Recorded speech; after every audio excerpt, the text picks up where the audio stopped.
7-8 વર્ષ ડાયરમનું વાવેતર કરેલું છે. છોડવા 9 વર્ષના છે. વર્ષની જેમ ભાવનું આરામ મળતા હતા. ભાવ તરીએ બે ગયા છે અને નુકસાની જાજી છે. ને અત્યારે માર્કેટ યાર્ડમાં અમારે 15 થી 17 ને 20 રૂપિયાની એવરેજ મળે.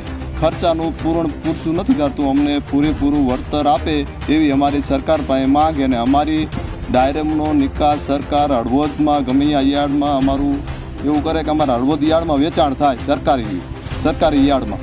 અને અમારે ડાયરમનું લગભગ એક છોડવે 7 થી 8 કિલો ખરી ગયા છે. લગભગ 1200 છોડોમાં 8 થી 10 ટન ડાયરમ મારે ખરી ગયા છે વરસાદના હિસાબે. મેં દાડમનું વાવેતર કરેલું છે. આ વર્ષે પહેલી જ વાર ઇથરાયલ મારી હતી. મારે વીઘે ખર્ચો 40 થી 45 હજારનો આવ્યો છે અને 10 થી 15 હજારનું વળતર મેળવ્યું. પણ નુકસાની બહુ છે. એક વાર તો ઉપર લેવાલી કોઈ નથી. યાર્ડમાં જઈ તો અહીંયા કોઈ ભાવ નથી અને વાડીએ કોઈ લેવા આવતા નથી. એટલે પણ ખર્ચો વધારે છે. એટલે આના માટે કોઈ પ્રાઇવેટ મંડીને બદલે સરકારી મંડી થાય અથવા એપીએમસીમાં ખરીદી થાય તો ખેડૂતને ભાવ મળે. તો આ જે બાગાયત સરકાર કહે બાગાયત ઉપર વળો તો બાગાયત ટકી રહે, નકર કાઢવા પડશે. અને મેં આ જોયું બગીચામાં કે અસંખ્ય નુકસાની ખેડૂતો ભોગવી રહ્યા છે. અને કાંઈક તો આ હળવદ તાલુકામાં જે પ્રાઇવેટ મંડીઓ ઊભી થઈ છે બેફામ રીતે ખેડૂતોને લૂંટે છે.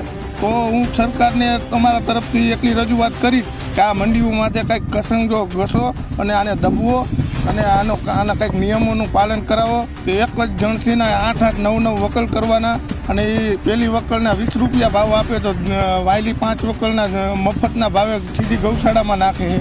તો હવે આ મંડીઓ ઉપર કાંઈ પણ એક્શન લઈ ને આ મંડીઓને દબવો, કાયદેસર સરકારી જે યાર્ડમાં ખરીદી થાય એ રીતે આમાં ખરીદી થાય. અને આમ અમારા ધારાસભ્ય પ્રકાશભાઈ વરમોરા જ્યારે હોય ત્યારે એમ કહે કે અમારા ખેડૂતો કરોડો કમાય છે.